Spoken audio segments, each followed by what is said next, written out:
foundational assumptions that gave rise to modern science. It was called the idea of intelligibility. Newton, Boyle, Kepler, the great founders of modern science, thought that nature had secrets to reveal. There were patterns there to be revealed that we could understand because our minds had been made in the image of the same rational creator who had built rationality and design and pattern and lawful order into the world. Do you believe in evolution? I believe in, I believe in microevolution. I believe that there are real evolutionary processes. I'm skeptical about what's called universal common descent, the idea that all living forms have evolved from one single common ancestor.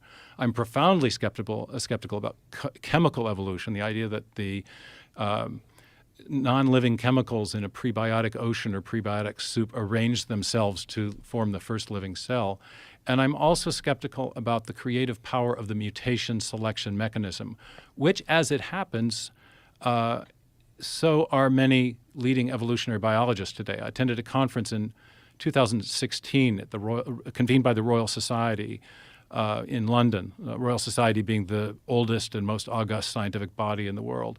And it was convened by a group of evolutionary biologists who were essentially dissatisfied with neo-Darwinism, the standard textbook theory that we learn in all high school and college textbooks. And many of them were saying we need a new theory of evolution.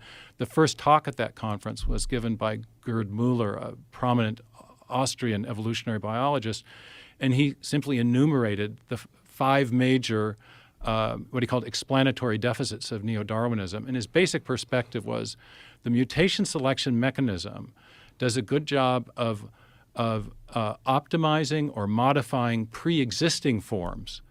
It can generate small-scale variation, but it does a very poor job of explaining the origin of those forms. Think about, for example, Darwin's finch beaks. Great job of explaining how variations in weather patterns result in changes in the shape and structure of the finch beaks. But that mechanism turns out not to do a good job of explaining the origin of birds or other major animal groups in the first place. So modification, yes. Innovation, no. But so modification over massive amounts of time, don't you think that would eventually lead to new groups? Because a lot of new groups have similar origins, or at least origins from one ancestor. Well, time, like primates. Time was always the hero of the plot. But let me just run a couple of arguments by you, and let's see what you think. Okay, and I developed these in a lot of detail in my book, Darwin's Doubt. If we now know, thanks to the genetic revolution, the molecular biological revolution, that if you want to build a new form of life, you have to have new code, because all new forms of life depend upon new anatomical, a fundamentally new type of animal, for example. So you need new anatomical structures but the new anatomical structures require new cell types, new types. So if you got animals that first come on the line and they have a digestive system, they have a gut. Well, you got to have enzymes that can service a gut, that can process food. So enzymes are types of proteins. Proteins are built from the informational code in DNA. So anytime you want to get it's just like in the computer world. If you want to give your computer a new function, you've got to provide new code. So we have these long digital bit strings of A's, C's, G's, and T's, not zeros and ones, but A's, C's, G's, and T's in a digital string, and we call that a gene. And if you have a section of DNA for building a protein, that's great, all works. Now, but if you want to build a fundamentally new form of life, you got to have new proteins to service the new cell types to build the new anatomical structures. In our computer world, we know that if you start randomly changing the zeros and ones in a section of digital code, you're going to degrade the function of that code long before you come up with a new string for making a new program or operating system. The functional sequences they're highly isolated in what's called sequence space. You can change a few things and still retain function, but after a very few number of changes, you're going to degrade the function, and long before you come up with a new function.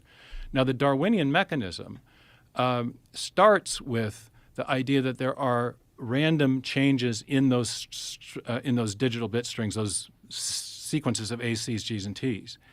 And based on our experience in the computer world, we would expect that random changes are going to, again, degrade those strings long before they're capable of building a new protein. And there's now very compelling experimental evidence that that's true. There's an Israeli molecular biologist, Dan Tofik. Unfortunately, he died fairly recently in a tragic accident. But he was doing mutagenesis experiments on sequences of code for building specific proteins that fold it into stable structures. They're actually called protein folds. And he found that between 3 and 15 mutations was enough to degrade the thermodynamic stability of the protein structure that the gene was making. And once you lose that thermodynamic stability, you have no functional possibilities. Is there possibly an undiscovered mechanism for protecting against that we're not aware of yet? Possibly, but there's numerous lines of evidence suggesting that that mutations are within limits. You can modify again. You can optimize an existing protein structure called a fold. But if you allow too many of those mutations, you're going to degrade. And long before you would get a fundamentally new protein structure, another protein fold. So that's just one of many. I want to run one other argument by you that I think is very intuitive.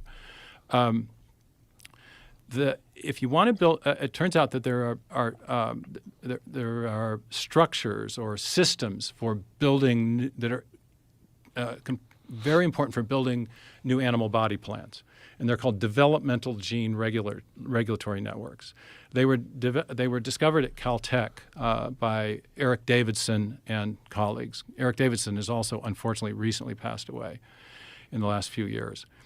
But what they discovered is that you not only have genes for building proteins, you have genes that are building for constructing molecules that send signals that tell the genome when to express other parts of itself. So you've got there's signaling molecules that are telling the genome when to turn this part or that part on in order to build the right proteins at the right time as new cells are going through cell division in the process of animal development. So if you go from 1 cell to 2 to 4 to 8 to 16, et cetera, you've got to, and as you have a developing animal form, there are points in that trajectory where it's important to differentiate one type of cell from another